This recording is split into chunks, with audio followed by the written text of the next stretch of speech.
रजप्पा के ticket album की लड़कों में बहुत बातें होती थी। सब उसकी तारीफ़ किया करते थे। रजप्पा ने बड़ी मेहनत से सारे टिकट इकट्ठे किए थे। वह मीलों पैदल चलकर किसी दोस्त के घर जाता और अपने 2 टिकट के बदले में एक दूसरा टिकट ले आता। स्कूल में उसका एल्बम सबसे बड़ा था। उसके एल्बम को देखकर सब तरसते रहते थे, पर अब कोई भी उसके एल्बम की बात नहीं करता। सब उसे फिसड्डी कहने लगे, क्योंकि नागराजन के मामा ने सिंगापुर से उसके लिए एक बहुत सुंदर एल्बम भिजवा दिया था। सब उसे देखने के लिए नागराजन को घेरे रहते थे।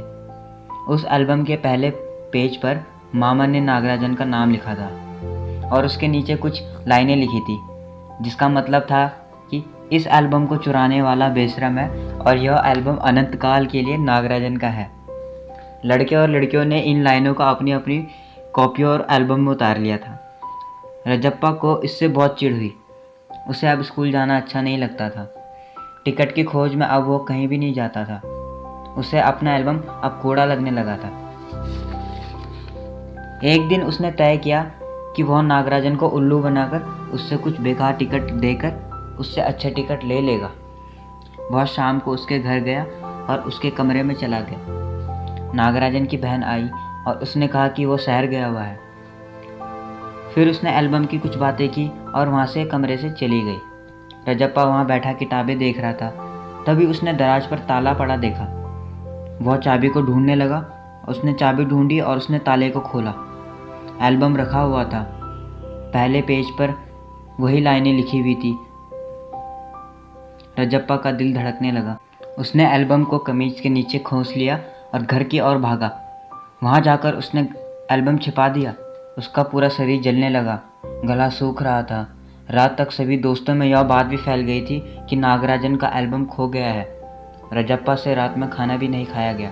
उसे नींद भी नहीं आ रही थी।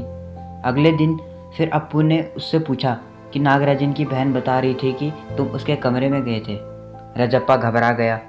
अप्पू ने कहा, नागराजन के पिता डीएसपी के दफ्तर में काम करते हैं। वह शायद पुलिस को खबर करें। नागराजन कल रात से रो रहा है। अप्पू के जाने के बाद किसी ने दरवाज़ा खटखटाया। रजप्पा डर गया। उसे लगा पुलिस है। वह एल्बम लेकर ऊपर भागा। उसने सोचा पुलिस तलाशी लेगी तो वह पकड़ा जाएगा। उसने बाथरूम में घुसकर दरवाज़ा बंद कर लिया और जलती अंगीठी में एल्बम डाल दिया। उसकी आंखों से आंसू निकल आए। कितने प्यारे टिकट थे। तभी अम्मा ने आवाज़ दी। नागराजन आया था। रजप्पा उसके पास गया तो नागराजन अपने एल्बम खोने की बात बताकर रोने लगा। रजप्पा झट से उठा। उसने अपना एल्बम उठाकर नागराजन को दे दिया और कहा, इसे रख लो। नागराजन को यकीन नहीं हुआ, लेकिन रजप्पा भरे गले से अपनी बात दोहरा रहा था। उसने नागराजन को ज़बरदस्ती अपना एल्बम दिया और फूट फूट कर रोने लगा। नागराजन कुछ समझ नहीं सका और एल्बम लेकर नीचे उतर आया।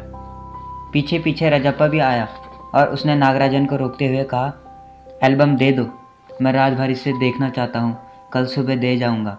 नागराजन ने एल्बम लौटा दी। रजप्पा ऊपर आया। उसने दरवाज़ा बंद किया और एल्बम को छाती से लगाकर रो पड़ा।